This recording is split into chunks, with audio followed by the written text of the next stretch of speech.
놀랍게도 초대 교회실 AD 1세기, 2세기, 3세기 교회에는 눈을 뽑고 손을 자른 그리스도인이 적지 않았습니다. 그 예수님 말씀을 정말로 곧이곧대로 반응을 해서 뽑고 자르고 이런 일들을 했던 것이죠. 이분들 대단한 하나님의 사람들, 정말 그 말씀 앞에 정직하게 진실하게 서려고 했던 분입니다. 우리가 좀 따라하기는 어려울 거다 싶은 것입니다만 저 확신해요.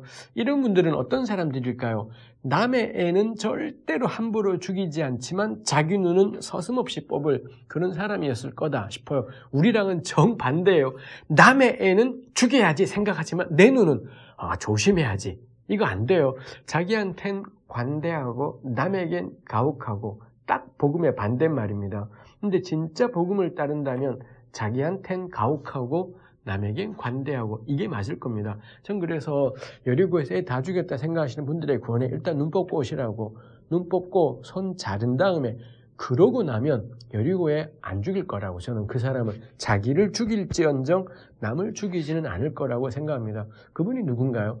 예수님입니다. 예수님은 당신의 목숨을 모든 사람의 대속물로 주셨지 남을 죽인 분이지 않았습니다. 이 예수님을 잡으러 온 군병들을 베드로가 귀를 잘랐을 때 당신이 잡혀가고 죽게 될 걸 뻔히 아셨지만 그 사람의 귀를 끝까지 붙여주신 분이 우리 주님이셨다라는 겁니다. 이게 복음입니다. 그럼 여리고 본문은, 그럼 우리가 그 본문 볼 때 죽이라고 하지만 안 죽일 생각으로 읽어야 되냐? 이거 불편하다는데 신기해요. 그럼 마태복음은 어떻게 읽지 싶은 게 오른뺨을 때리면 왼뺨 대라 그러는데 안 그러면서 왜 그 본문 볼 때는 그냥 술렁술렁 가는지, 눈 뽑으라는 말씀이 마태복음에 2군데 있습니다.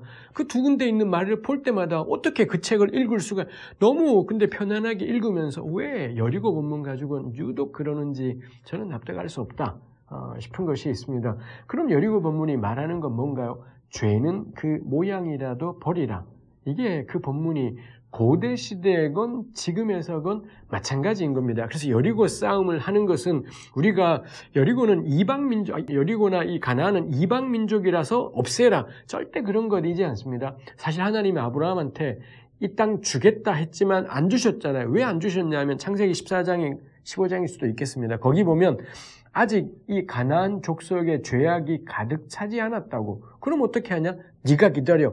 자기 새끼인 아브라함에게 땅 주겠다고 했는데 주기에는 가나안 사람들의 죄가 충분하지가 않아요. 근데 너넨 꺼져. 내 새끼 줄 거야. 이건 양아치 같은 부모이지 않겠습니까? 하나님이 어떻게 하시느냐? 아브라함의 자손이 내내 그 땅을 유리방황하게 하시는 거고, 급기야는 애굽까지 내려가고 이런 상황이 있지 않습니까? 그러시던 하나님이 여호수아 때 그 땅을 차지하게 해요. 그럼 여호수아의 정복 전쟁은 이방인 몰아내기 전쟁이 아니라 죄악과의 싸움이라고 보는 게 너무 당연한 이야기이겠다 싶습니다. 그래서 여리고 전투는 악은 그 모양이라도 버리라 라는 게 이 본문이 말하고 싶은 거지, 그거를 생각하지 않은 채 그냥 글자로 애 죽이라고 했다?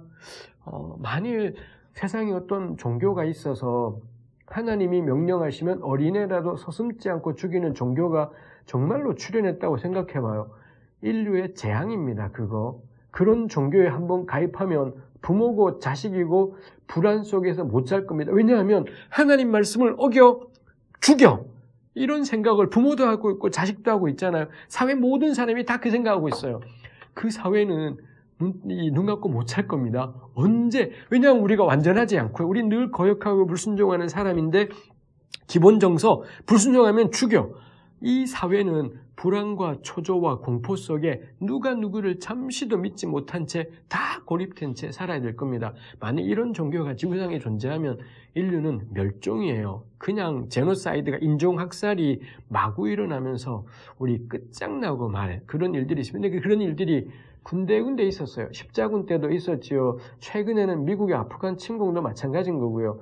이 타종교란 이유로, 타민족이란 이유로 학살을 광범위하게 자행해버린 것, 이거 지금 우리 현실입니다. 그렇다면 저는 여호수아의 여리고 정복 본문은 우리로 하여금 내가 성경을 어떻게 읽고 있는지를 근본적으로 돌아보게 하는 것입니다. 제가 이런 얘기를 언제 나누었더니 누가 개인적으로 전화까지 하셨어요. 그래서 목사님은 하나님 말씀에 순종하지 않겠다는 뜻인가요? 끝까지 저에게 그렇게 물으신 분이 있습니다. 제가 안 할 거야, 이 자식아! 라고 대답하고 싶었지만 대답은 공손하게 했습니다. 그러면 선생님은 눈을 뽑으실 거예요? 제가 그걸 물었고요. 그건 그 문제고요. 제 질문에 답해 주세요. 목사님은 순종하지 않을 겁니다. 제가 그분이 원하는 답 절대 안 하고 싶었어요. 다시 그럼 선생님은 눈 뽑으실 거예요? 이렇게 몇 번 했더니 그분이 전화 끊어버리셨습니다. 저는 참 무의미한 질문입니다. 하나님께 순종하라는 게 그런 뜻이지 않습니다. 말이 길어지지만 에스겔 20장에 보면 하나님이 일부러 이스라엘에게 선하지 못한 규례와 율례를 주었다. 이런 말씀을 하신 게 있어요. 그게 내용인즉슨 우리 출애굽기 13장 12장에 보면 하나님이 그래요. 사람이건 가축이건 처음 난 건 내 거다. 이런 말씀이 있습니다. 가축에 처음 난 것이 하나님 거다라는 것.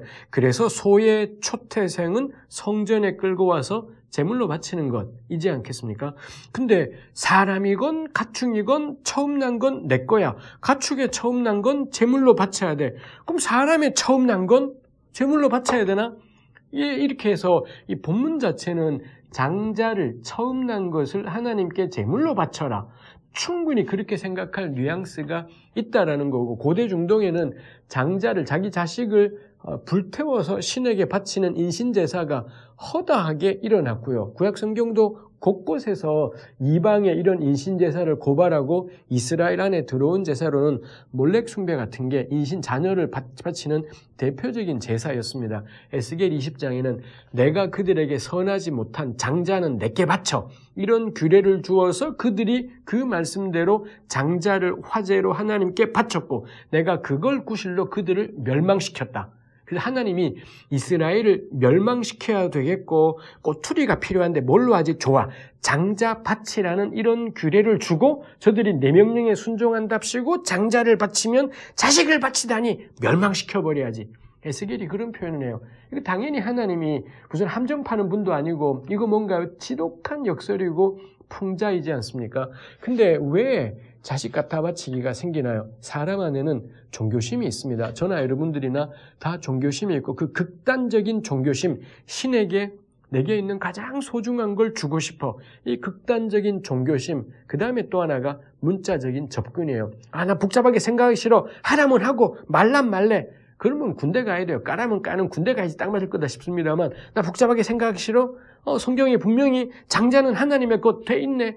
극단적인 종교심과 하나님의 명령에 대한 생각 없는 문자적인 접근, 이게 딱 결합이 된 게 자식 갖다 바치기예요. 자식을 불태워서라도 신에게 내게 가장 소중한 것까지 바쳤으니 하나님은 내게 무엇?